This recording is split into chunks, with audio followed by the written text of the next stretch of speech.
Hay una pregunta que me han hecho cientos de veces a lo largo de mis años de sacerdocio, una pregunta que brota del corazón más profundo del ser humano, de ese lugar donde habita la inquietud más honda, donde se esconde el miedo más silencioso, donde late la esperanza más frágil. Me la han hecho en confesionarios oscuros, en salas de hospital donde el olor a desinfectante no logra esconder el aroma de la muerte cercana, en cafeterías ruidosas donde alguien busca un momento de paz entre el bullicio, en capillas vacías donde solo se escucha el eco de los propios pensamientos. La pregunta es simple, pero su respuesta puede cambiar una vida entera. ¿Cómo sé que Dios está conmigo? ¿Cómo puedo estar seguro de que no estoy solo, de que mis oraciones no se pierden en el vacío, de que el Espíritu Santo realmente actúa en mi vida y no es solo un concepto teológico, una idea bonita que nos enseñaron de niños pero que no tiene sustancia real? Permítanme ser brutalmente honesto con ustedes desde el principio, porque no vine aquí a darles respuestas fáciles ni consuelos baratos. Muchos de ustedes llevan años, quizás décadas, sintiéndose espiritualmente secos, vacíos, como si Dios se hubiera olvidado de su dirección, como si el cielo fuera de bronce y sus oraciones rebotaran sin llegar a ninguna parte. Conozco ese dolor porque lo he visto en miles de rostros, lo he escuchado en miles de voces quebradas. Lo he sentido en mi propia carne en esas noches oscuras del alma donde la fe parece un recuerdo lejano y la duda se convierte en la única compañera. Hay quienes me dicen, Padre, yo rezo, voy a misa, cumplo con los mandamientos, pero no siento nada, absolutamente nada. ¿Dónde está ese Espíritu Santo del que tanto hablan? ¿Por qué a otros les pasan cosas extraordinarias y a mí solo me toca la monotonía de una fe gris? Lo que les voy a compartir hoy no son teorías abstractas ni especulaciones piadosas, son verdades que he verificado. En 30 años de acompañar almas, de presenciar conversiones que desafían toda explicación humana, de ver cómo el Espíritu Santo transforma corazones de piedra en corazones de carne, cómo levanta a los caídos, cómo ilumina a los que caminan en tinieblas, cómo consuela a los que ya no tienen lágrimas porque las han derramado todas. Les voy a mostrar 5 señales concretas, verificables, reconocibles de que el Espíritu Santo está actuando en sus vidas, aunque ustedes no lo perciban, aunque se sientan abandonados, aunque piensen que Dios los ha olvidado. Y les advierto desde ahora, algunas de estas señales les van a sorprender, porque no son las que esperan, no son las que les han enseñado, no son las que aparecen en los libros de piedad fácil. Son señales que a veces duelen, que a veces desconciertan, que a veces parecen todo lo contrario de lo que uno asociaría con la presencia divina. Pero antes de entrar en materia, necesito que entiendan algo fundamental, algo que puede cambiar radicalmente su manera de relacionarse con Dios. El Espíritu Santo no es una fuerza impersonal, no es una energía cósmica, no es un concepto filosófico. Es una persona divina, la tercera persona de la Santísima Trinidad, que los ama con un amor que ustedes no pueden ni imaginar, un amor que no depende de sus méritos, de sus logros espirituales, de su capacidad de sentir emociones religiosas. El Espíritu Santo está actuando en sus vidas en este mismo momento, mientras escuchan estas palabras, mientras respiran, mientras su corazón late. La pregunta no es si Él está presente, porque Él siempre está presente en el alma que está en gracia de Dios. La pregunta es si ustedes tienen ojos para verlo, oídos para escucharlo, un corazón lo suficientemente humilde para reconocer sus huellas en el camino de sus vidas. San Agustín, ese genio del alma humana que conoció los abismos del pecado y las alturas de la santidad, escribió algo que me persigue desde que lo leí por primera vez hace más de 3 décadas. Tarde te amé, hermosura tan antigua y tan nueva, tarde te amé, y he aquí que tú estabas dentro de mí, yo fuera y por fuera te buscaba. El Espíritu Santo está dentro de ustedes, más íntimo a ustedes que ustedes mismos, más cercano que su propia respiración, más presente que sus propios pensamientos. Pero ustedes lo buscan fuera, en experiencias extraordinarias, en emociones intensas, en señales espectaculares, y mientras tanto Él trabaja silenciosamente en lo profundo de sus almas, podando, sanando, transformando, preparándolos para la eternidad. Hoy quiero ayudarles a reconocer ese trabajo, a identificar esas señales, a abrir los ojos del Espíritu para ver lo que siempre ha estado ahí, esperando ser descubierto. La primera señal de que el Espíritu Santo está actuando en tu vida es quizás la más sorprendente y la más difícil de aceptar, porque va en contra de todo lo que nuestra cultura nos ha enseñado. Vivimos en un mundo que glorifica la autoestima, que nos dice que debemos amarnos a nosotros mismos incondicionalmente, que nos anima a celebrar nuestros logros y minimizar nuestros defectos, Y de pronto viene el Espíritu Santo y hace exactamente lo contrario. Nos muestra nuestros pecados con una claridad que duele, nos revela la profundidad de nuestra miseria, nos hace conscientes de cuánto nos falta para ser lo que Dios quiere que seamos. Esta experiencia de reconocer el propio pecado, esta conciencia aguda de la propia indignidad, lejos de ser un signo de abandono divino, es una de las señales más claras de que el Espíritu Santo está trabajando intensamente en un alma. Piénsenlo bien, ¿quién les muestra sus pecados? ¿Quién les hace sentir esa incomodidad cuando han hecho algo malo, ese desasosiego que no los deja en paz hasta que se confiesan, esa vergüenza santa que los impulsa al arrepentimiento? No es el demonio, porque al demonio le conviene que ustedes ignoren sus pecados, que los justifiquen, que los minimicen, que sigan adelante como si nada hubiera pasado. El demonio es el padre de la mentira. Y su estrategia favorita es convencernos de que no somos tan malos, de que Dios entiende, de que todos lo hacen, de que no es para tanto. Cuando ustedes sienten el peso de su pecado, cuando reconocen con claridad que han fallado, cuando experimentan ese dolor del alma que los impulsa a pedir perdón, están experimentando la acción del Espíritu Santo, que como dice el Evangelio de Juan, convencerá al mundo de pecado, de justicia y de juicio. Recuerdo a un hombre que vino a verme hace algunos años, un empresario exitoso, respetado en su comunidad, padre de familia, ejemplar según todos los que lo conocían. Entró a mi oficina con los ojos enrojecidos y me dijo sin preámbulos: Padre, soy un fraude. Todos piensan que soy un buen cristiano, pero por dentro estoy podrido. He descubierto en mí una soberbia que no sabía que tenía, un egoísmo que me asusta, una capacidad de manipular a los demás que me da náuseas. ¿Cómo puede Dios amarme si yo soy así? Este hombre estaba convencido de que esta experiencia era señal de que Dios lo había abandonado, de que estaba perdido, de que era un caso perdido. Pero yo le dije lo que les digo a ustedes ahora. Hermano, lo que estás experimentando es exactamente lo contrario de lo que piensas. El Espíritu Santo te está mostrando la verdad sobre ti mismo porque te ama, porque quiere sanarte, porque tiene planes de llevarte a una santidad que ni siquiera puedes imaginar. Los santos, esos gigantes de la fe que veneramos en los altares, todos sin excepción tuvieron esta experiencia de reconocer su propia miseria con una claridad escalofriante.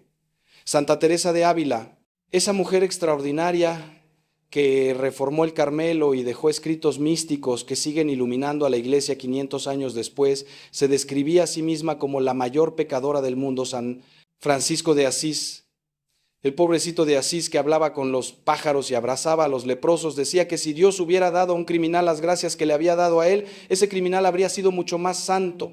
El santo cura de Ars, patrono de los sacerdotes, que pasaba hasta 18 horas diarias en el confesionario y realizó milagros asombrosos, pidió en su lecho de muerte que rogaran por el pobre pecador. ¿Estaban mintiendo estos santos? ¿Fingían una humildad que no sentían de ninguna manera? El Espíritu Santo les había dado una luz tan intensa sobre sus almas que veían hasta el más mínimo defecto, hasta la más pequeña imperfección, hasta las raíces más profundas del egoísmo que todos llevamos dentro. Ahora bien, y esto es crucial que lo entiendan, hay una diferencia abismal entre el reconocimiento del pecado que viene del Espíritu Santo y la culpabilidad enfermiza que viene del demonio o de nuestras propias heridas psicológicas. El Espíritu Santo te muestra tu pecado para llevarte al arrepentimiento, a la confesión, a la misericordia de Dios, a la libertad de los hijos de Dios. Cuando el Espíritu Santo te convence de pecado, siempre hay esperanza, siempre hay un camino de salida, siempre hay una invitación a levantarte y seguir adelante. La culpabilidad demoníaca, en cambio, te paraliza, te hunde en la desesperación, te convence de que no hay perdón posible, te encierra en ti mismo sin salida. Si cuando reconoces tus pecados sientes un impulso de correr hacia Dios, de confesarte, de pedir perdón, de empezar de nuevo, eso es el Espíritu Santo. Si sientes ganas de esconderte de Dios, de abandonar la fe, de concluir que eres un caso perdido, eso no viene del Espíritu Santo y debes rechazarlo con todas tus fuerzas. La segunda señal de que el Espíritu Santo está actuando en tu vida es un deseo creciente de oración, una sed de Dios que no se sacia con nada de este mundo, una atracción hacia el silencio, hacia la intimidad con el Creador, hacia esos momentos de encuentro personal donde el alma se desnuda ante su Señor. Este deseo puede manifestarse de muchas maneras. Puede ser una inquietud cuando pasas mucho tiempo sin rezar, una nostalgia de la presencia de Dios cuando estás demasiado ocupado con las cosas del mundo, una alegría especial cuando por fin logras hacer un rato de oración en medio de tus 1000 obligaciones. El Espíritu Santo es quien nos mueve a orar, quien ora en nosotros con gemidos inefables, como dice San Pablo, quien nos enseña a decir, Abba, Padre, con la confianza de un niño pequeño que sabe que es amado incondicionalmente. Pero aquí viene algo que muchos no entienden y que les causa un sufrimiento innecesario. El deseo de oración que produce el Espíritu Santo no siempre viene acompañado de consolaciones sensibles, de emociones dulces, de experiencias místicas extraordinarias. A veces, y esto es muy frecuente en las almas que van avanzando en la vida espiritual, el deseo de orar coexiste con una sequedad tremenda, con una sensación de que Dios está lejos, con una incapacidad total de sentir nada. Y precisamente en esa sequedad, en esa aridez, en esa aparente ausencia de Dios, es donde el Espíritu Santo está trabajando más intensamente, purificando tu amor, liberándote de la dependencia de los sentimientos, enseñándote a amar a Dios por Él mismo y no por lo que te da. San Juan de la Cruz, el místico por excelencia de la Iglesia Católica, llamó a esta experiencia la noche oscura del alma y dedicó algunos de sus escritos más profundos a explicarla. En esta noche oscura, el alma no siente nada, no ve nada, no entiende nada. La oración se vuelve árida. Los sacramentos parecen no producir efecto. Las verdades de la fe que antes iluminaban ahora parecen palabras vacías. El alma se siente abandonada por Dios, inútil, perdida en un desierto sin fin. Y sin embargo, dice San Juan de la Cruz, es precisamente en esta noche donde Dios está trabajando más profundamente, donde el Espíritu Santo está realizando su obra más importante, la purificación del amor. Porque mientras amemos a Dios por los consuelos que nos da, nuestro amor es todavía imperfecto, interesado, centrado en nosotros mismos. Cuando seguimos amando a Dios en medio de la oscuridad, cuando seguimos orando aunque no sintamos nada, cuando seguimos siendo fieles aunque todo parezca indicar que Dios nos ha olvidado, entonces nuestro amor se purifica, se vuelve desinteresado, se convierte en verdadero amor. Conozco una mujer religiosa, contemplativa, de clausura, que lleva más de 20 años en esta noche oscura, más de 20 años sin sentir consolación en la oración, sin experimentar la presencia de Dios de manera sensible, sin tener ni una sola de esas experiencias místicas que uno asocia con la vida contemplativa. Y sin embargo, todos los días se levanta a las 4 de la mañana para el primer rezo del oficio divino, pasa horas ante el Santísimo Sacramento, cumple fielmente con todas sus obligaciones religiosas, irradia una paz y una alegría que asombran a quienes la conocen. Cuando le pregunté cómo podía perseverar en medio de tanta sequedad, me respondió con una sonrisa que nunca olvidaré: Padre, si Dios me quitara esta noche, tendría miedo de que mi amor por Él fuera falso. En la oscuridad, sé que lo amo a Él y no a sus regalos. Esta mujer, que según los criterios del mundo no ha tenido ninguna experiencia espiritual significativa en 2 décadas, está más cerca de Dios que muchos que andan buscando apariciones, profecías y fenómenos extraordinarios. Así que si ustedes tienen deseo de orar, aunque la oración sea difícil, aunque no sientan nada, aunque les parezca que están perdiendo el tiempo, sepan que ese deseo es obra del Espíritu Santo. Nadie desea a Dios si Dios no lo atrae primero. Nadie busca a Dios si Dios no sale primero a buscarlo. El simple hecho de que quieran orar, de que les duela no tener tiempo para la oración, de que sientan nostalgia de Dios cuando están lejos de Él, es una señal clarísima de que el Espíritu Santo está vivo y activo en sus almas. No se dejen engañar por la ausencia de sentimientos. Los sentimientos van y vienen, suben y bajan, dependen del clima, de la salud, de 1000 factores que no podemos controlar. El deseo profundo de Dios, esa sed del alma que nada de este mundo puede saciar, eso viene del Espíritu Santo y es una de las señales más seguras de su presencia. Antes de pasar a la tercera señal, quiero detenerme un momento para hacerles una pregunta que espero los inquiete, que los haga reflexionar, que los acompañe durante los próximos días. La pregunta es esta: ¿están ustedes dispuestos a amar a Dios aunque Él nunca les dé nada a cambio? ¿Seguirían siendo cristianos si la fe no les proporcionara ningún consuelo, ninguna paz, ninguna alegría sensible? ¿Amarían a Dios en el infierno? Esta última pregunta, que puede parecer absurda o incluso herética, es la que se hacían los grandes místicos para purificar su amor. San Francisco de Sales decía que debemos amar a Dios aunque hubiera un infierno para castigar a los que lo aman y un cielo para premiar a los que lo odian. Santa Teresa de Lisieux, la pequeña Teresa del Niño Jesús, murió en una noche oscura tan intensa que no sentía ninguna certeza de la existencia del cielo y sin embargo seguía amando. Esta es la prueba del amor verdadero, el amor que el Espíritu Santo quiere desarrollar en nosotros. Guarden esta pregunta en su corazón mientras seguimos adelante. La tercera señal de que el Espíritu Santo está actuando en tu vida es una creciente sensibilidad hacia el sufrimiento ajeno, una compasión que te impide permanecer indiferente ante el dolor del prójimo, un amor que te saca de ti mismo y te impulsa a servir a los demás. Esta señal es particularmente importante porque nos permite verificar si nuestra vida espiritual es auténtica o es simplemente una forma sofisticada de egoísmo. Hay mucha gente que reza mucho, que va a misa todos los días, que conoce al dedillo la doctrina católica, pero que es incapaz de ver al necesitado que tiene delante, que pasa de largo ante el sufrimiento como el sacerdote y el levita de la parábola del buen samaritano. Esa espiritualidad, por más intensa que parezca, está vacía, porque el Espíritu Santo es amor, y donde hay amor verdadero siempre hay compasión, siempre hay servicio, siempre hay entrega. El Evangelio es clarísimo en esto, tan claro que a veces preferimos no verlo porque nos incomoda. Jesús dice que en el juicio final no nos preguntará cuántos rosarios rezamos, ni cuántas peregrinaciones hicimos, ni cuántos libros de espiritualidad leímos. Nos preguntará si dimos de comer al hambriento, si dimos de beber al sediento, si vestimos al desnudo, si visitamos al enfermo y al preso, y añade algo que debería quitarnos el sueño. Lo que hicieron con uno de estos mis hermanos más pequeños, conmigo lo hicieron. El prójimo necesitado es Cristo disfrazado, Cristo que nos sale al encuentro en los pobres, en los enfermos, en los ancianos abandonados, en los inmigrantes rechazados, en todos los que sufren. Si el Espíritu Santo está actuando en nosotros, nos dará ojos para ver a Cristo en ellos y un corazón capaz de servirlo en ellos. Pero aquí hay que hacer una distinción importante para no caer en confusiones que pueden ser muy dañinas. La compasión cristiana, la que viene del Espíritu Santo, no es lo mismo que el sentimentalismo blando que caracteriza nuestra cultura. La compasión cristiana es fuerte, es exigente, busca el verdadero bien de la persona, aunque eso implique decirle verdades incómodas o negarle lo que pide cuando lo que pide le hace daño. Jesús sentía compasión por las multitudes, pero esa compasión no le impedía llamar al arrepentimiento, denunciar el pecado, exigir conversión. La compasión cristiana no es complicidad con el mal ni tolerancia del error. Es amor verdadero que quiere el bien real de la persona, su salvación eterna, no solo su bienestar temporal. Cuando el Espíritu Santo desarrolla en nosotros la compasión, nos hace capaces de amar de verdad, no de halagar, de servir de verdad, no de crear dependencias, de ayudar de verdad, no de sentirnos buenos ayudando. Recuerdo un caso que me marcó profundamente y que ilustra esta verdadera compasión cristiana.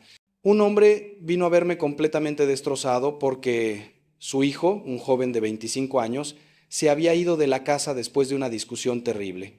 El motivo de la discusión era que el padre se negaba a seguir dándole dinero al hijo, que llevaba años sin trabajar, gastándolo todo en fiestas y en una vida desordenada. El padre me dijo: «Padre, ¿hice mal? Mi esposa me dice que soy cruel, que un padre de verdad ayuda a su hijo, que lo estoy abandonando, pero yo veo que cada vez que le doy dinero, él lo usa para hundirse más. ¿Es falta de compasión negarle la ayuda?». Este padre estaba ejerciendo la verdadera compasión, la compasión dura que a veces es necesaria, la compasión que dice no por amor, que pone límites por amor, que deja que el otro toque fondo para que pueda levantarse. 2 años después, ese hijo, ya sin el colchón del dinero paterno, tocó fondo, buscó ayuda, se rehabilitó, consiguió trabajo, reconstruyó su vida. Hoy es un hombre de bien y tiene una relación maravillosa con su padre, a quien agradece haberle negado la ayuda que lo estaba destruyendo. Si ustedes notan que son cada vez más sensibles al sufrimiento de los demás, que les cuesta permanecer indiferentes ante la injusticia, que sienten un impulso interior de hacer algo por los que sufren, sepan que eso es obra del Espíritu Santo, pero examinen también la calidad de esa compasión. ¿Es una compasión que busca el verdadero bien del otro o es un sentimentalismo que busca que me sienta bien ayudando? ¿Es una compasión que está dispuesta a exigir y a poner límites? ¿O es una complicidad cobarde que evita el conflicto? ¿Es una compasión que ve al otro como persona? ¿O es un asistencialismo que lo ve como objeto de mi caridad? El Espíritu Santo nos da la verdadera compasión, la de Cristo, la que ve en el otro un hermano por el que Cristo murió y quiere para él lo que Cristo quiere, su santificación, su plenitud, su felicidad eterna. La cuarta señal de que el Espíritu Santo está actuando en tu vida Es algo que puede parecer extraño a primera vista, pero que cuando lo entiendes se convierte en una fuente inmensa de paz y de confianza. La señal es esta: una creciente capacidad de aceptar tu propia debilidad, tus limitaciones, tus fracasos, sin caer en la desesperación ni en el desprecio de ti mismo. Esta aceptación no tiene nada que ver con la resignación fatalista ni con la mediocridad espiritual. Es algo mucho más profundo. Es reconocer que tu debilidad es el lugar donde la gracia de Dios actúa con más poder, que tus fracasos pueden convertirse en oportunidades de crecimiento, que tu pequeñez es precisamente lo que atrae la misericordia de Dios. San Pablo tuvo una experiencia que ilustra perfectamente esta señal. Él habla de un aguijón en la carne, una debilidad misteriosa que nunca especifica, que lo atormentaba y lo humillaba. 3 veces le pidió al Señor que se lo quitara, y la respuesta que recibió cambió su vida para siempre. Te basta mi gracia, porque mi poder se manifiesta en la debilidad. A partir de entonces, Pablo pudo decir algo que parece una locura. Me glorío en mis debilidades, para que habite en mí la fuerza de Cristo. Por eso me complazco en mis debilidades, en los oprobios, en las necesidades, en las persecuciones y en las angustias por Cristo, porque cuando soy débil, entonces soy fuerte. Esta es la paradoja cristiana por excelencia. La fuerza de Dios se manifiesta en nuestra debilidad, no a pesar de nuestra debilidad. Cuando el Espíritu Santo trabaja en un alma, le va enseñando esta verdad, le va dando esta capacidad de aceptar sus limitaciones sin amargura, confiando en que Dios escribe recto con renglones torcidos. Esta señal es particularmente difícil de aceptar para quienes tienen una personalidad perfeccionista, para quienes se exigen mucho a sí mismos, para quienes tienen una imagen idealizada de lo que deberían ser y sufren al ver la distancia entre esa imagen y la realidad. A estas personas les digo, el Espíritu Santo no quiere que seas perfecto, quiere que seas santo, que es algo muy diferente. La perfección es cosa de los fariseos, que se esforzaban por cumplir la ley al pie de la letra y despreciaban a los que no podían. La santidad es cosa de los pecadores que reconocen su miseria y se abandonan en la misericordia de Dios. Todos los santos fueron pecadores, todos tuvieron debilidades, todos fracasaron una y otra vez. Lo que los hizo santos no fue su perfección, sino su capacidad de levantarse después de cada caída, de volver a empezar después de cada fracaso, de confiar en Dios más que en sí mismos. Conozco a un sacerdote que luchó durante años contra un pecado recurrente, una debilidad que lo humillaba y lo hacía dudar de su vocación. Cada vez que caía, se hundía en un pozo de vergüenza y autocompasión que le impedía acercarse a Dios. Un día, después de una caída particularmente dolorosa, tuvo una experiencia de oración que transformó su vida.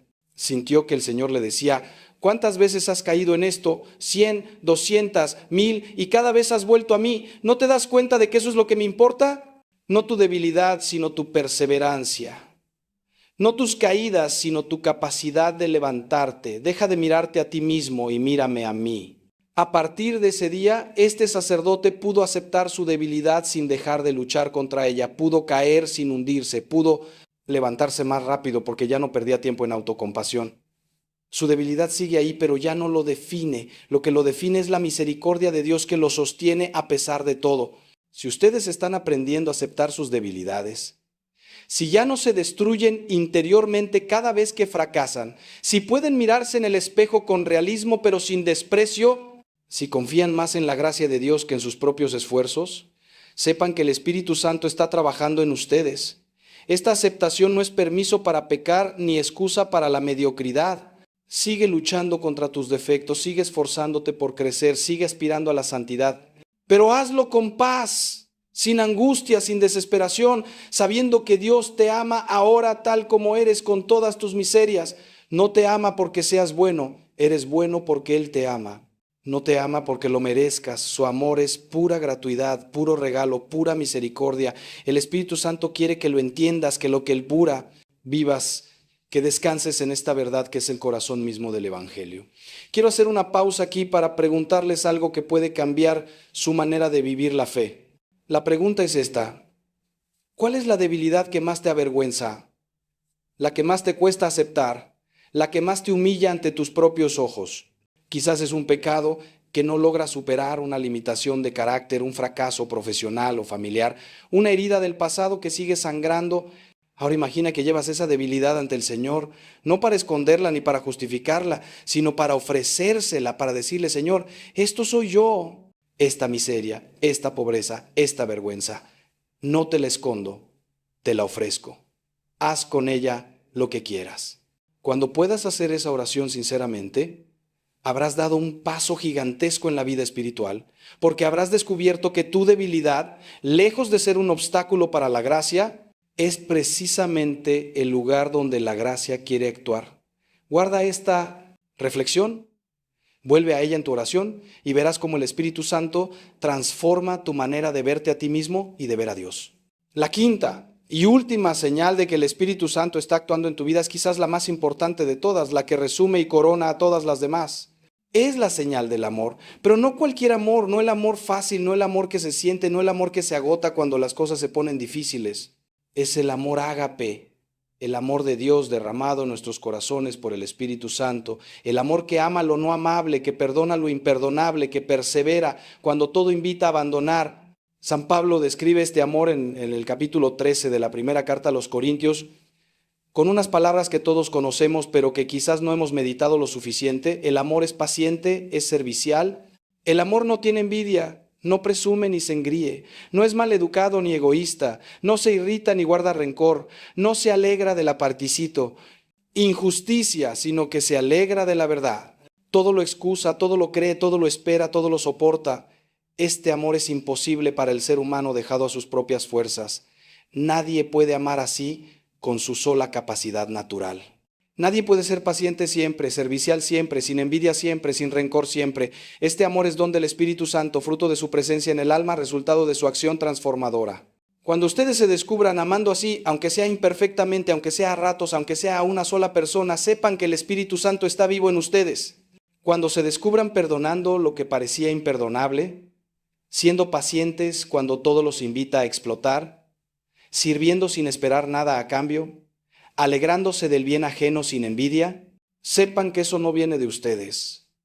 Eso es obra del Espíritu Santo que los está transformando poco a poco a imagen de Cristo, que los está haciendo capaces de un amor que supera infinitamente las posibilidades humanas. El lugar donde más claramente se manifiesta este amor del Espíritu Santo es el matrimonio y la familia, porque es ahí donde las personas se ven tal como son, sin máscaras ni disfraces, con todas sus miserias y debilidades. Es fácil amar a quien solo vemos ocasionalmente, a quien nos muestra su mejor cara, a quien no convive con nosotros día tras día. Es inmensamente difícil amar a quien conocemos demasiado bien, a quien nos ha herido múltiples veces, a quien nos saca de quicio con sus defectos cotidianos. Y sin embargo, es precisamente en el matrimonio y en la familia donde el Espíritu Santo quiere realizar su obra maestra, transformando a dos pecadores en santos a través del amor mutuo, haciendo de la convivencia diaria una escuela de santificación, usando las dificultades y conflictos como instrumentos de purificación y crecimiento. Recuerdo a una pareja que vino a verme después de 30 años de matrimonio al borde del divorcio. El marido había sido infiel, la mujer estaba destrozada, los hijos adultos habían tomado partido y la familia entera era un campo de batalla. Humanamente hablando, no había solución. El daño era demasiado profundo, la confianza estaba completamente destruida, los años de rencor acumulado hacían imposible cualquier reconciliación y sin embargo algo sucedió. No puedo explicarlo de otra manera que como una intervención directa del Espíritu Santo. La mujer, después de meses de oración y acompañamiento espiritual, tomó la decisión de perdonar. No porque sintiera ganas de perdonar, no porque el marido lo mereciera, no porque fuera fácil. Perdonó porque decidió perdonar, porque eligió perdonar, porque el Espíritu Santo le dio la gracia de perdonar. Fue un proceso largo y doloroso, lleno de retrocesos y de noches oscuras. Pero el fruto fue asombroso. No solo se salvó el matrimonio, sino que se transformó.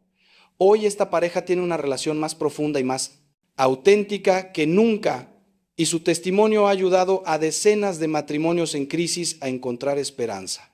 Si ustedes están siendo capaces de amar en circunstancias difíciles, de perdonar cuando todo les dice que no perdonen, de servir sin esperar reconocimiento, de perseverar en el amor cuando el amor no es correspondido, sepan que el Espíritu Santo está actuando poderosamente en sus vidas. No minimicen estos actos de amor que parecen pequeños. Cada vez que una madre se levanta por la noche a atender a su hijo enfermo, aunque esté agotada, el Espíritu Santo está actuando. Cada vez que un esposo decide callar ante una provocación de su esposa en vez de responder con otra provocación, el Espíritu Santo está actuando. Cada vez que alguien perdona una ofensa sin guardar rencor, sirve al necesitado sin buscar reconocimiento, dice la verdad aunque le cueste, el Espíritu Santo está actuando. Estos son los milagros cotidianos del amor, mucho más importantes que cualquier fenómeno extraordinario, mucho más significativos que cualquier experiencia mística espectacular. Llegamos ahora a un punto crucial de nuestra reflexión y necesito que presten mucha atención porque lo que voy a decirles puede liberarlos de una de las trampas más peligrosas de la vida espiritual. La trampa es esta: juzgar la presencia del Espíritu Santo por las emociones, por los sentimientos, por las experiencias sensibles. Muchos cristianos piensan que si no sienten nada en la oración, si no experimentan consolaciones, si no tienen visiones ni locuciones interiores ni experiencias místicas extraordinarias, entonces el Espíritu Santo no está actuando en ellos. Esto es completamente falso y tremendamente dañino, porque lleva a la gente a una búsqueda ansiosa de experiencias que puede terminar en el engaño, en el fanatismo o en el abandono de la fe cuando las experiencias no llegan. Las 5 señales que les he compartido hoy no dependen de emociones ni de experiencias sensibles. El reconocimiento del propio pecado, el deseo de oración, la compasión hacia los demás, la aceptación de la propia debilidad, el amor ágape. Ninguna de estas señales requiere que sientas algo especial. Puedes experimentarlas todas en medio de la más completa sequedad espiritual, sin ningún sentimiento de la presencia de Dios. De hecho, como les expliqué antes, frecuentemente el Espíritu Santo actúa con más intensidad precisamente cuando no sentimos nada, porque es entonces cuando nuestro amor se purifica, cuando dejamos de buscar a Dios por sus regalos y empezamos a buscarlo por Él mismo. Santa Teresa de Ávila, que tuvo experiencias místicas extraordinarias, éxtasis, visiones, locuciones, levitaciones, fue muy clara en advertir que estas experiencias no son señal segura de santidad ni de la presencia del Espíritu Santo. Muchas de estas experiencias pueden ser producidas por el demonio o por la propia imaginación exaltada. Lo que sí es señal segura, decía la santa, son las virtudes: la humildad, la obediencia, la caridad, la paciencia. Estas no pueden ser falsificadas por el demonio ni producidas por la imaginación. Cuando alguien crece en virtudes, aunque no tenga ninguna experiencia extraordinaria, aunque su oración sea seca como un desierto, puedes estar seguro de que el Espíritu Santo está trabajando en esa alma. Cuando alguien tiene muchas experiencias extraordinarias pero no crece en virtudes, hay motivos serios para sospechar que esas experiencias no vienen de Dios. Por eso les digo a todos los que se sienten espiritualmente secos, aburridos, sin ninguna experiencia de Dios, no se dejen engañar por las apariencias. Si ustedes están luchando por ser buenos cristianos, si se esfuerzan por cumplir los mandamientos, si tratan de amar a Dios y al prójimo aunque no sientan nada, si perseveran en la oración aunque les parezca una pérdida de tiempo, el Espíritu Santo está actuando poderosamente en ustedes. Quizás más poderosamente que en aquellos que tienen experiencias extraordinarias, pero cuya vida no muestra frutos de conversión. El Espíritu Santo es discreto, silencioso, respetuoso de nuestra libertad. No suele actuar con truenos y relámpagos, sino con la suavidad de la brisa, como se le manifestó al profeta Elías. No esperen fuegos artificiales. Busquen los frutos, las virtudes, las señales concretas que les he explicado hoy. Dicho esto, quiero ahora profundizar en cada una de las señales para que las puedan reconocer mejor en sus propias vidas y para responder a algunas preguntas y objeciones que seguramente les habrán surgido mientras me escuchaban. Comenzaré por la primera señal, el reconocimiento del propio pecado, porque creo que es la que más malentendidos genera y la que más puede ayudarles si la entienden bien. Una de las objeciones más comunes que recibo cuando hablo de esta señal es la siguiente: Padre, si reconocer el propio pecado es señal del Espíritu Santo, ¿significa eso que los ateos o los que no creen en Dios no pueden reconocer sus pecados? La respuesta es que el Espíritu Santo actúa en todas las personas de buena voluntad, aunque no lo sepan, aunque no crean en Él, aunque ni siquiera crean en Dios. El Concilio Vaticano II enseña que la gracia actúa de modos misteriosos incluso en aquellos que no conocen a Cristo ni a la Iglesia. Cuando un ateo siente remordimiento por haber hecho algo malo, cuando reconoce su injusticia y decide enmendarse, el Espíritu Santo está actuando en él, aunque él lo atribuya a su conciencia moral o a su formación ética. El Espíritu Santo no está limitado por nuestras categorías ni por nuestras etiquetas religiosas. Sopla donde quiere, como dijo Jesús a Nicodemo, y nadie sabe de dónde viene ni a dónde va. Ahora bien, hay una diferencia importante entre el reconocimiento del pecado que tiene un no creyente y el que tiene un cristiano maduro. El no creyente reconoce que ha hecho algo malo según un código moral, pero no necesariamente lo ve como una ofensa a Dios, como una ruptura de la relación con el Padre que lo ama. El cristiano maduro, en cambio, ve su pecado no solo como una falta moral, sino como una herida infligida al amor de Dios, como un rechazo de la gracia, como una traición a aquel que dio su vida por él. Esta visión del pecado, lejos de generar una culpabilidad enfermiza, genera un arrepentimiento amoroso, un dolor del alma que brota del amor y que impulsa a correr hacia la misericordia de Dios. Es la diferencia entre Judas y Pedro. Ambos traicionaron a Jesús, pero Judas se hundió en la desesperación porque no creyó en el perdón, mientras que Pedro lloró amargamente y corrió hacia el Señor resucitado para ser perdonado y restaurado.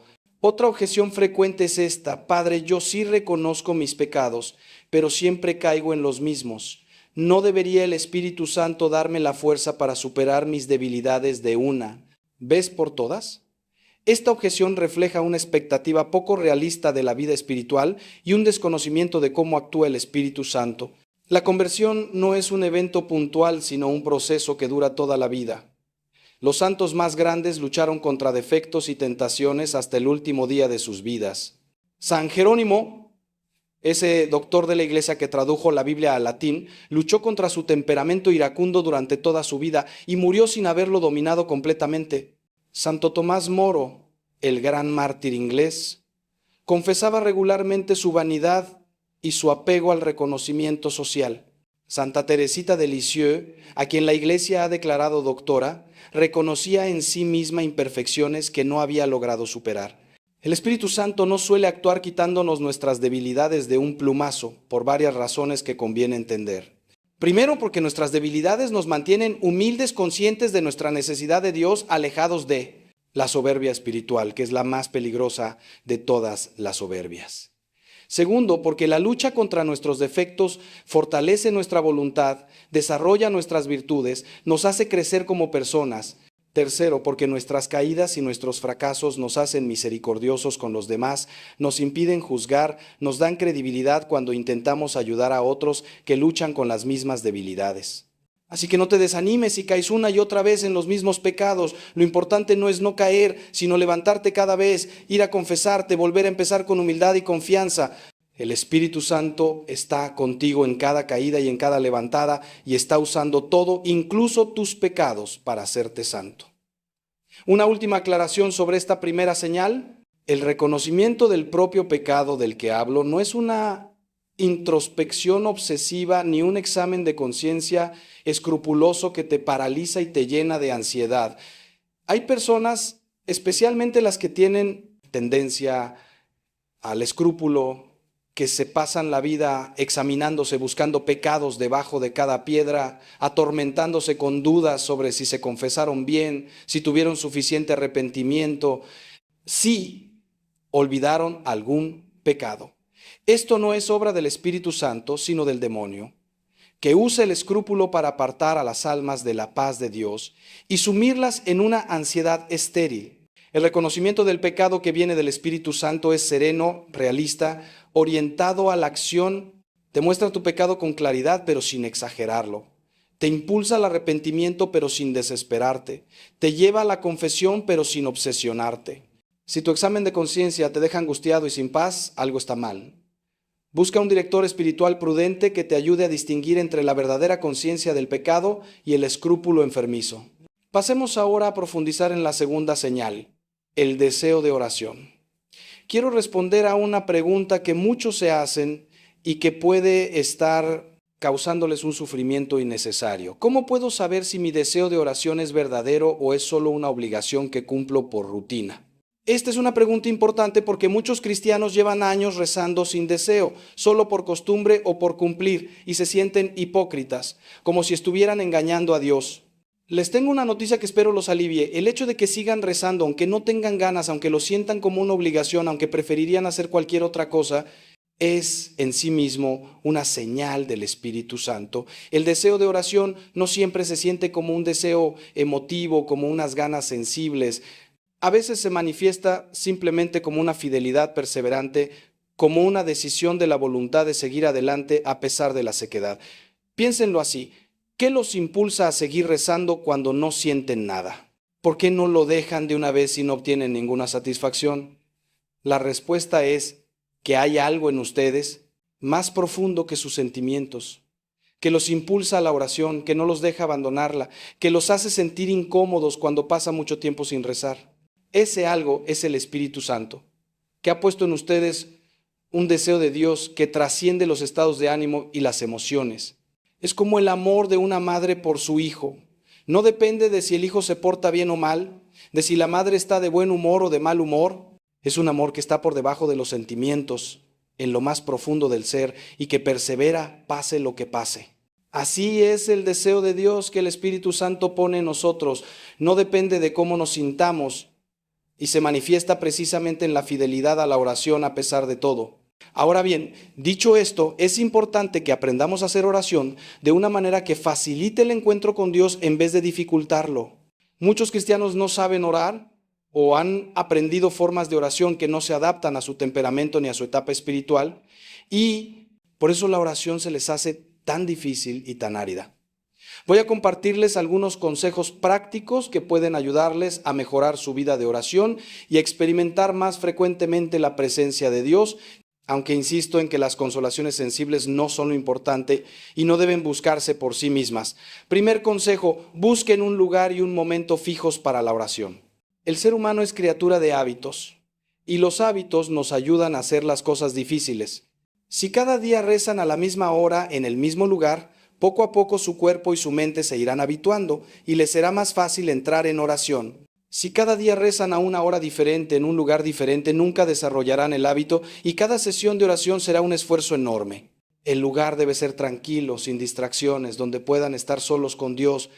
Puede ser una capilla, un rincón de su casa, un parque temprano en la mañana. El momento debe ser cuando estén lo más despiertos y lúcidos posible, no al final del día cuando están agotados y se van a dormir rezando. Segundo consejo: comiencen siempre la oración con un acto de fe en la presencia de Dios. Antes de decir nada, antes de pedir nada, antes de leer nada, deténganse un momento y recuerden con quién están. Dios está aquí, ahora, más presente que el aire que respiran, mirándolos con amor infinito, esperando que le hablen. Este acto de fe es fundamental porque nos saca de nuestra distracción habitual y nos pone en la presencia de Dios. Santa Teresa de Ávila decía que muchos problemas en la oración vienen de que no entendemos con quién hablamos. Si realmente creyéramos que estamos ante el Creador del universo, ante aquel que nos conoce mejor que nosotros mismos, ante aquel que nos ama hasta la locura de morir en una cruz, nuestra oración sería completamente diferente. Tercer consejo: no se preocupen demasiado por el método. Hay muchos métodos de oración y todos pueden ser buenos para algunas personas en algunas etapas de su vida espiritual. Está el rosario, la lección divina, la oración de contemplación, la oración de examen, la oración carismática y muchos más. Lo importante no es el método, sino el encuentro con Dios. Si un método les ayuda a encontrarse con Dios, úsenlo. Si no les ayuda, prueben otro. No hay un método que sea el mejor para todos. Cada uno tiene que descubrir el suyo propio y puede cambiar a lo largo de la vida.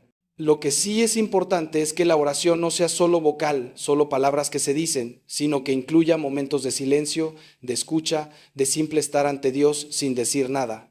En estos momentos de silencio es donde suele actuar más profundamente el Espíritu Santo. Cuarto consejo: sean honestos con Dios en la oración. Díganle lo que realmente piensan y sienten, no lo que creen que deberían pensar y sentir. Si están enojados con Él, díganlo. Si tienen dudas, díganlas. Si están tristes, aburridos, confundidos, díganlo. Dios conoce todo lo que hay en ustedes mejor que ustedes mismos. No van a escandalizarlo con nada de lo que le digan. Los salmos están llenos de quejas, de protestas, incluso de acusaciones contra Dios. Los grandes orantes siempre fueron brutalmente honestos con Dios. Job le reclamó, Jeremías lo acusó de haberlo engañado, los salmistas le preguntaron por qué dormía. Esta honestidad no es falta de respeto, sino intimidad, confianza filial, seguridad de que Dios los ama incondicionalmente y pueden decirle cualquier cosa. Quinto consejo, terminen siempre la oración con algún propósito concreto. La oración no es para sentirnos bien ni para tener experiencias interesantes, es para transformar nuestra vida, para hacernos más parecidos a Cristo. Cada sesión de oración debería terminar con algún propósito concreto, por pequeño que sea. Hoy voy a ser paciente con mi esposa en tal situación. Hoy voy a evitar ese pecado que me acosa. Hoy voy a hacer tal obra de caridad. Si la oración no produce frutos concretos en la vida, algo está mal. No tiene que ser nada espectacular. Pueden ser cosas muy pequeñas, pero la oración siempre debe llevar a la acción, al cambio, al crecimiento. Antes de seguir adelante, déjenme hacerles otra pregunta para la reflexión. Una pregunta que espero los ayude a examinar la calidad de su oración. La pregunta es esta: ¿cuánto tiempo de tu oración dedicas a hablar y cuánto a escuchar? La mayoría de los cristianos cuando rezan hablan todo el tiempo, piden cosas, dicen oraciones, recitan devociones, pero casi nunca escuchan. Se les olvida que la oración es un diálogo, no un monólogo. Y en todo diálogo la parte más importante es escuchar. ¿Cómo quieren que Dios les hable si nunca le dan la oportunidad? Prueben a hacer esto. En su próxima oración, después de decirle a Dios lo que quieran decirle, quédense en silencio 5 minutos. Solo en silencio, sin decir nada, sin pensar. En nada en particular. Simplemente abiertos a lo que Dios quiera comunicarles. Probablemente no escuchen nada, al menos al principio, pero con la práctica irán desarrollando esa capacidad de escucha interior, de atención a las mociones del Espíritu Santo, que es lo más importante de la vida de oración.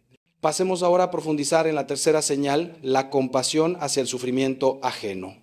Quiero abordar un problema que afecta a muchos cristianos y que puede impedirnos reconocer esta señal del Espíritu Santo. El problema del agotamiento compasivo, de la fatiga de la caridad. Vivimos en un mundo donde estamos bombardeados constantemente por imágenes de sufrimiento, guerras, hambrunas, desastres naturales, refugiados, enfermedades, pobreza extrema.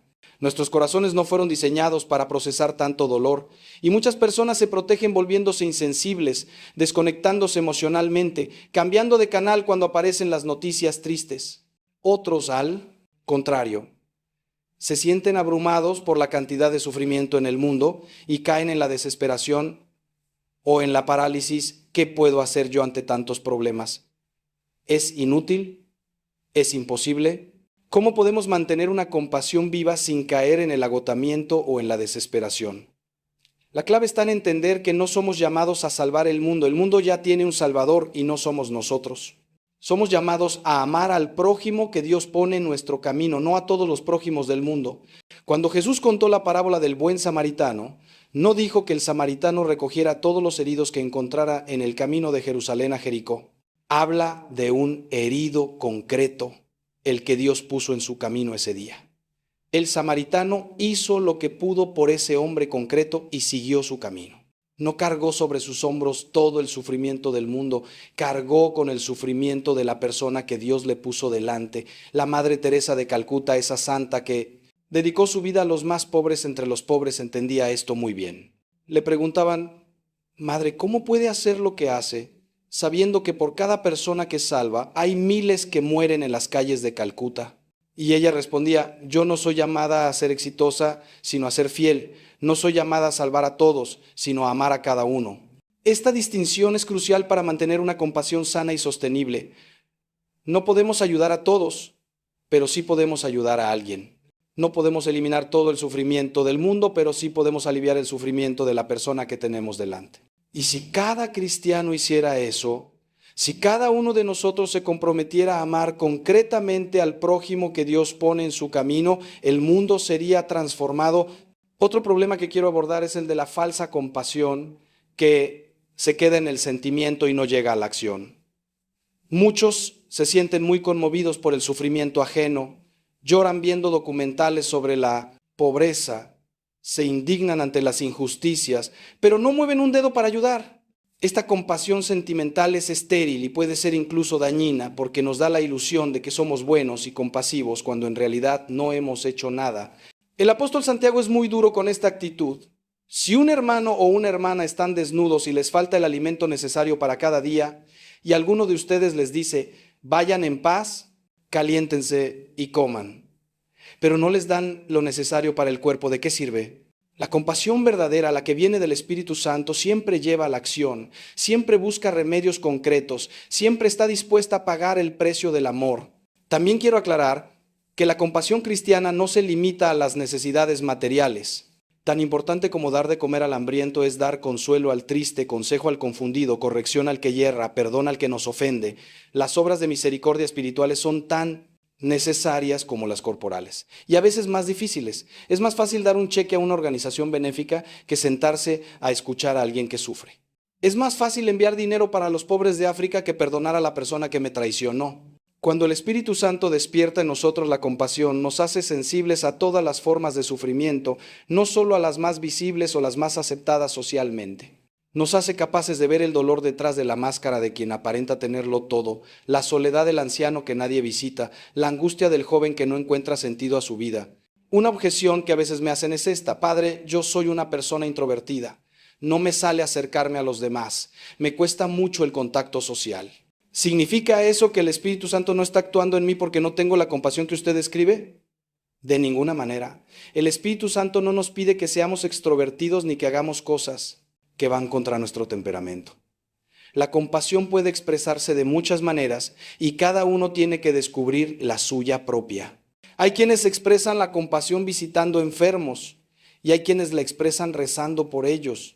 Hay quienes expresan la compasión trabajando en un comedor social y hay quienes la expresan escribiendo cheques para sostener ese comedor. Hay quienes expresan la compasión escuchando a los que sufren. Y hay quienes la expresan haciendo cosas prácticas por ellos sin decir una palabra. Lo importante no es la forma, sino el contenido, que haya un amor real que se traduce en acción concreta, sea cual sea esa acción. Llegamos ahora a un momento de nuestra reflexión donde quiero proponerles un ejercicio práctico, algo que pueden empezar a hacer hoy mismo para abrir su corazón a la acción del Espíritu Santo. El ejercicio es este. Durante la próxima semana, cada día, hagan un acto concreto de caridad por alguien que no se lo espera y que no se lo puede devolver. Puede ser algo pequeño, una palabra de aliento a alguien que lo necesita, una visita a un enfermo, una llamada a alguien que está solo, un servicio anónimo por el que nadie les dará las gracias. La condición es que sea alguien que no puede devolverles el favor, para que su caridad sea pura, desinteresada, a imagen de la caridad de Dios que hace salir el sol sobre buenos y malos. Al final de cada día, examinen cómo se sintieron al hacer ese acto de caridad, qué experimentaron, qué descubrieron sobre ustedes mismos y sobre los demás. Este ejercicio les ayudará a desarrollar la sensibilidad hacia el sufrimiento ajeno y a reconocer la presencia del Espíritu Santo que los impulsa al amor. Pasemos ahora a profundizar en la cuarta señal, la aceptación de la propia debilidad. Esta señal está muy relacionada con una virtud fundamental de la vida cristiana, quizás la más fundamental de todas, la humildad. Sin humildad no hay vida espiritual posible, porque la humildad es la verdad, es ver las cosas como son, es reconocer que somos criaturas dependientes de Dios para todo, que no podemos nada sin su gracia, que todo lo bueno que hay en nosotros es don suyo. La soberbia, por el contrario, es la mentira. Es la ilusión de que nos bastamos a nosotros mismos, de que somos dueños de nuestro destino, de que no necesitamos a nadie. La humildad nos abre a la gracia, la soberbia nos cierra a ella. Por eso el Espíritu Santo trabaja incansablemente para hacernos humildes y una de las maneras como lo hace es mostrándonos nuestras debilidades. Es importante entender que la humildad no es lo mismo que la baja autoestima ni que el autodesprecio. Hay personas que se maltratan continuamente, que se dicen cosas terribles a sí mismas, que no pueden ver nada bueno en ellas. Esto no es humildad, sino una forma de soberbia invertida, un exceso de atención a uno mismo, aunque sea negativa. La verdadera humildad no piensa mal de sí misma, simplemente no piensa en sí misma. Está ocupada en Dios y en los demás, no en mirarse constantemente al espejo, sea para aplaudirse o para criticarse. El humilde conoce sus defectos, pero también conoce los dones que Dios le ha dado y agradece ambas cosas. Agradece los dones porque le permiten servir a los demás. Agradece los defectos porque le impiden olvidarse de que necesita a Dios. Otra distinción importante es entre la aceptación de la debilidad y la complacencia en la debilidad. Aceptar mi debilidad significa reconocerla con realismo, sin desesperarme ni engañarme, y confiar en que Dios puede actuar a través de ella. Complacerme en mi debilidad significa usarla como excusa para no esforzarme, para no luchar, para quedarme donde estoy. Es que yo soy así, es que yo no puedo, es que yo tengo este defecto y no hay nada que hacer. Estas frases que suenan a humildad muchas veces esconden pereza espiritual, falta de confianza en la gracia, una rendición cobarde ante las propias limitaciones. El Espíritu Santo no quiere que te rindas ante tus debilidades. Quiere que las reconozcas, que las ofrezcas a Dios, que sigas luchando contra ellas, confiando en su gracia, y que mientras tanto no te destruyas interiormente cada vez que fracases. San José María Escrivá, el fundador del Opus Dei, tenía una expresión que a mí me ha ayudado mucho a entender esta actitud. Decía que hay que ser humildes, pero no cobardes. Humildes significa reconocer nuestra debilidad, nuestra incapacidad de ser buenos sin la gracia de Dios, nuestra dependencia total de Él. Pero no cobardes significa no acobardarnos ante el combate, no renunciar a la lucha, no darnos por vencidos antes de empezar. El cristiano maduro tiene una mezcla paradójica de realismo sobre sí mismo y audacia sobrenatural. Sabe muy bien de lo que es incapaz, pero sabe también que todo lo puede en Cristo que lo fortalece. Conoce sus debilidades, pero no las usa como excusa. Las ofrece a Dios y sigue adelante, confiando en que la gracia supera todas las limitaciones. Quiero compartir con ustedes ahora un texto del profeta Isaías que a mí me parece una de las expresiones más hermosas de esta actitud de aceptación de la debilidad combinada con confianza en Dios. Dice así: los jóvenes se cansan, se fatigan, los valientes tropiezan y vacilan, pero los que esperan en el Señor renuevan sus fuerzas, echan alas como águilas, corren sin cansarse, caminan sin fatigarse. Noten que no dice que los que esperan en el Señor no se cansan ni tropiezan, dice que renuevan sus fuerzas, lo cual presupone que se han agotado. El cristiano también se agota, también se cansa, también tropieza y cae. La diferencia es que tiene una fuente de renovación, una fuerza que no es suya, un poder que actúa precisamente cuando las fuerzas propias se acaban. Esta es la gracia del Espíritu Santo que viene en nuestra ayuda cuando hemos llegado al límite de nuestras capacidades. La quinta señal, el amor, ágape, es la culminación de todas las demás. Y sobre ella quiero reflexionar ahora con especial detenimiento porque es la esencia misma de la vida cristiana. Jesús no nos dejó como mandamiento principal que oráramos mucho, ni que fuéramos a misa todos los días, ni que conociéramos perfectamente la doctrina. Nos dejó como mandamiento principal que nos amáramos los unos a los otros como Él nos ha amado. Este amor es el distintivo del cristiano, la señal por la que el mundo nos reconocerá, la prueba de que hemos pasado de la muerte a la vida. Y este amor, como he dicho, no es un sentimiento que va y viene, sino una decisión de la voluntad que permanece firme, aunque los sentimientos se apaguen, un compromiso de buscar el bien del otro, aunque el otro no lo merezca, una determinación de perdonar, aunque no haya ganas de perdonar. El modelo de este amor es Jesús mismo, y contemplar cómo amó Él nos enseña cómo debemos amar nosotros. Jesús amó a sus discípulos cuando eran cobardes, interesados, ambiciosos, lentos para entender. Amó a Pedro cuando lo estaba negando. Amó a Judas cuando lo estaba traicionando y lo llamó amigo en el momento mismo de la traición. Amó a sus verdugos cuando lo estaban torturando y pidió por ellos al Padre. Amó a la humanidad entera hasta el extremo de dar su vida sin que la humanidad se lo pidiera, sin que la humanidad lo mereciera, sin que la humanidad pudiera devolverle nada. Este amor incondicional, gratuito, hasta la muerte, es el amor que el Espíritu Santo quiere desarrollar en nosotros y el que nos irá capacitando para amar a lo largo de toda la vida. Pero seamos realistas, este amor es imposible para nosotros. Nadie puede amar así con sus propias fuerzas. Nadie puede amar al enemigo, perdonar al que le ha hecho daño grave, ser paciente siempre, no guardar rencor nunca. Es demasiado para la naturaleza humana. Y aquí viene precisamente el papel del Espíritu Santo. El Espíritu Santo no solo nos manda a amar, sino que nos capacita para amar. Derrama en nuestros corazones el amor de Dios, como dice San Pablo, y ese amor divino en nosotros se convierte en capacidad de amar a los demás.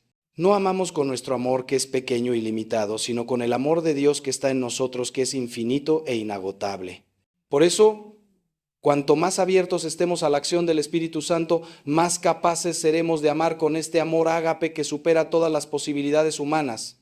¿Cómo abrirnos más a la acción del Espíritu Santo para que desarrolle en nosotros este amor. Hay varias disposiciones que facilitan esta apertura. La primera es la oración, especialmente la oración de petición, pedir constantemente al Espíritu Santo que nos dé más amor, que ensanche nuestro corazón, que nos haga capaces de amar a los que nos cuesta amar. La segunda es la práctica. El amor crece cuando se ejercita, se atrofia cuando no se usa. Cada acto de amor, por pequeño que sea, desarrolla nuestra capacidad de amar y nos dispone para actos mayores. La tercera es el perdón. El rencor es el mayor obstáculo para el amor, la piedra que bloquea el canal de la gracia. Mientras guardemos rencor hacia alguien, estaremos incapacitados para amar plenamente. La cuarta es la Eucaristía. En ella recibimos a Cristo mismo y Cristo en nosotros ama a través de nosotros. La comunión frecuente es el alimento del amor cristiano. Quiero detenerme especialmente en el perdón porque es quizás el aspecto más difícil del amor y el más malentendido. Muchos cristianos creen que no pueden perdonar porque no sienten ganas de perdonar, porque todavía les duele la ofensa, porque el resentimiento sigue ahí. Pero el perdón no es un sentimiento, sino una decisión. Perdonar significa decidir no cobrarle al otro la deuda, no hacerle pagar por lo que hizo, no buscar venganza ni desearle mal. Esta decisión se puede tomar aunque los sentimientos sigan ahí, aunque el dolor persista, aunque el recuerdo de la ofensa siga siendo vivo. Con el tiempo, si se mantiene la decisión, los sentimientos suelen ir cambiando. Pero no hay que esperar a que cambien los sentimientos para perdonar, hay que perdonar para que cambien los sentimientos. También hay que entender que el perdón no significa olvidar ni minimizar la ofensa, ni reconciliarse necesariamente con el ofensor. Hay ofensas muy graves que es imposible olvidar y que sería imprudente minimizar. Y hay situaciones donde la reconciliación no es posible o no es conveniente, por ejemplo, cuando el ofensor no muestra arrepentimiento o cuando la relación era dañina. El perdón no requiere nada de esto. Perdonar significa renunciar al rencor, dejar de llevar la cuenta de los agravios, entregar a Dios la justicia en vez de tomarla por nuestra propia mano. Este perdón es siempre posible, siempre necesario y siempre liberador. Libera al que perdona más que al que es perdonado. Conozco casos de perdón que me parecen verdaderos milagros del Espíritu Santo. Una mujer cuyo hijo fue asesinado por un joven drogadicto visitó al asesino en la cárcel y le dijo que lo perdonaba. No porque no le doliera, no porque no llorara la muerte de su hijo cada día, sino porque había decidido no dejar que el odio la destruyera y porque creía en un Dios que perdona lo imperdonable. Con el tiempo, esta mujer se convirtió en una especie de madre espiritual para aquel joven, lo visitaba regularmente, le llevaba libros, rezaba por él. Cuando el joven salió de la cárcel, ella le ayudó a rehacer su vida, le buscó trabajo, lo acompañó en su rehabilitación. Hoy aquel joven es un hombre de bien, trabaja en un programa de prevención de la violencia y llama madre a aquella mujer. Esto es el amor ágape, el amor que solo el Espíritu Santo puede dar, el amor que transforma el mal en bien, la muerte en vida, la tragedia en redención. Pero no es necesario ir a casos tan extremos para ver la acción del Espíritu Santo. Está en cada matrimonio que atraviesa una crisis y decide seguir adelante, en cada padre que perdona a un hijo que lo ha defraudado, en cada hijo que cuida a un padre anciano que no siempre fue buen padre, en cada amistad que sobrevive a una traición, en cada relación que se reconstruye después de un conflicto. Cada vez que alguien ama cuando el amor es difícil, perdona cuando el perdón parece imposible, persevera cuando todo invita a abandonar, el Espíritu Santo está actuando. Y esta es la señal más clara de todas, la que no admite falsificación ni imitación, el amor que supera las posibilidades humanas, el amor que solo puede venir de Dios. Antes de empezar a concluir, quiero hacerles una última pregunta para la reflexión, una pregunta que puede revelarles mucho sobre el estado de su vida espiritual. La pregunta es esta: ¿hay alguien a quien no han perdonado? ¿Alguien contra quien guardan rencor? ¿Alguien cuyo nombre les provoca un nudo en el estómago? Si la respuesta es sí, ese rencor es un obstáculo para la acción del Espíritu Santo en ustedes. No les estoy diciendo que sea fácil perdonar, especialmente si la ofensa fue grave, pero les estoy diciendo que es necesario, que es posible con la gracia de Dios y que mientras no perdonen estarán atados a esa persona y a esa ofensa, incapaces de avanzar en la vida espiritual. Pidan al Espíritu Santo que les dé la gracia de perdonar. Si no pueden decir lo perdono, al menos digan quiero perdonarlo o quiero querer perdonarlo. Eso basta para que la gracia empiece a actuar. Hemos llegado al final de este largo recorrido por las señales del Espíritu Santo y quiero hacer una recapitulación que les ayude a retener lo que hemos visto. La primera señal es el reconocimiento del propio pecado, esa conciencia clara de nuestras faltas que nos impulsa al arrepentimiento y a la confesión. La segunda es el deseo de oración, esa atracción hacia Dios que persiste incluso en la sequedad y en la aridez. La tercera es la compasión hacia el sufrimiento ajeno, esa sensibilidad que nos saca de nosotros mismos y nos impulsa a servir. La cuarta es la aceptación de la propia debilidad, esa humildad realista que confía en la gracia más que en las propias fuerzas. La quinta es el amor ágape, ese amor que supera nuestras posibilidades naturales y que solo puede venir del Espíritu Santo. Quiero insistir en algo que he mencionado varias veces, pero que es crucial. Estas señales no dependen de sentimientos ni de experiencias sensibles. Pueden estar todas presentes en un alma que no siente nada, que está en la más completa sequedad espiritual, que no ha tenido jamás una experiencia mística, y pueden estar ausentes en un alma que tiene experiencias extraordinarias, pero cuya vida no muestra frutos de conversión. No juzguen la presencia del Espíritu Santo por lo que sienten, júzguenla por los frutos, por las virtudes, por el crecimiento en el amor. Si ven en ustedes estos frutos, aunque sea imperfectamente, aunque sea con altibajos, aunque sea mezclados con muchas imperfecciones, tengan la certeza de que el Espíritu Santo está vivo y activo en ustedes. Y si no ven estos frutos, no se desesperen, pidan al Espíritu Santo que los produzca, ábranse a su acción, quiten los obstáculos que la bloquean y Él hará su obra. Quiero terminar con una reflexión sobre la confianza porque me parece que es la actitud fundamental que resume todo lo que les he dicho. Vivir la vida espiritual con confianza significa creer que Dios nos ama tal como somos, con todas nuestras miserias, que su gracia es más fuerte que nuestro pecado, que Él está siempre actuando en nosotros aunque no lo sintamos, que llevará a término la obra que ha comenzado. Esta confianza no es ingenuidad ni presunción, es fe en la fidelidad de Dios, que ha prometido no abandonarnos nunca y que cumple lo que promete. Con esta confianza podemos mirarnos con realismo sin hundirnos, luchar contra nuestros defectos sin angustiarnos, caer y levantarnos 1000 veces sin desanimarnos.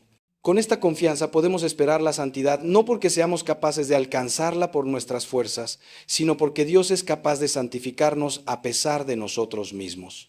Santa Teresita del Niño Jesús, esa joven carmelita francesa que murió a los 24 años y que la Iglesia ha proclamado doctora de la Iglesia, entendió esto mejor que nadie. Ella no era una persona extraordinaria desde el punto de vista humano, no tenía grandes talentos, no hizo milagros en vida, no escribió tratados teológicos impresionantes, pero tuvo una confianza en Dios sin límites, sabía que era pequeña, débil, incapaz de grandes hazañas espirituales. Pero precisamente por eso confiaba más, porque sabía que todo dependía de Dios y nada de ella. Su caminito de infancia espiritual consiste precisamente en esto, reconocer la propia pequeñez y confiar en la misericordia de Dios que se precisa. Encargará de todo.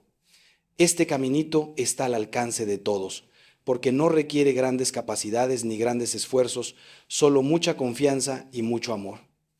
Apliquemos esto a las 5 señales que hemos visto. Si reconoces tu pecado, no te hundas en la desesperación. Confía en la misericordia de Dios que perdona siempre a quien se arrepiente. Si deseas orar pero no sientes nada, no abandones la oración. Confía en que Dios recibe tu esfuerzo y trabaja en lo oculto. Si sientes compasión pero te parece que no puedes hacer nada significativo, confía en que tus pequeños actos de amor tienen un valor infinito a los ojos de Dios.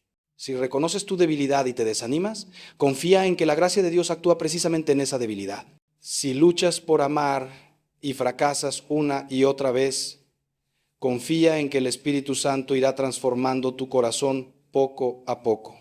La confianza no quita la lucha ni el esfuerzo, pero lo sitúa en su justo lugar, que es secundario, el protagonista de tú. Vida espiritual no eres tú, sino Dios. Y si confías en Él, Él hará maravillas en ti. Mis queridos hermanos, ha sido una gracia para mí compartir con ustedes estas reflexiones sobre la acción del Espíritu Santo en nuestras vidas. Espero que les hayan ayudado a reconocer las señales de su presencia y a confiar en su trabajo silencioso pero constante en lo profundo de sus almas. No estamos solos en este camino de la vida. El Espíritu Santo está con nosotros, en nosotros, actuando incansablemente para transformarnos a imagen de Cristo y prepararnos para la eternidad. Que esta certeza les dé paz en medio de las dificultades, esperanza en medio de la oscuridad y alegría en medio del sufrimiento. Antes de despedirme les pido que hagan 3 cosas. Primero, que dediquen un tiempo esta semana a examinar su vida a la luz de las 5 señales que hemos visto, no para angustiarse, sino para agradecer la acción de Dios y para identificar dónde necesitan abrirse más a ella. Segundo, que compartan este mensaje con alguien que crean que puede beneficiarse de él, un familiar, un amigo, alguien que esté pasando por dificultades espirituales. La fe se fortalece cuando se comparte y el bien se multiplica cuando se difunde. Tercero, que se suscriban a este canal si no lo han hecho, para seguir recibiendo contenido que les ayude a crecer en su vida espiritual y a profundizar en su fe. Aquí encontrarán reflexiones, enseñanzas, testimonios que pueden ser un apoyo importante en su camino hacia Dios. Les doy mi bendición sacerdotal. Que el Espíritu Santo los ilumine, los guíe, los fortalezca y los llene de sus dones. Que la Virgen María, esposa del Espíritu Santo, los cubra con su manto maternal y los lleve siempre hacia su Hijo Jesús. Y que Dios Todopoderoso, Padre, Hijo y Espíritu Santo, derrame sobre ustedes y sus familias sus más abundantes bendiciones. Un abrazo fraterno y hasta pronto.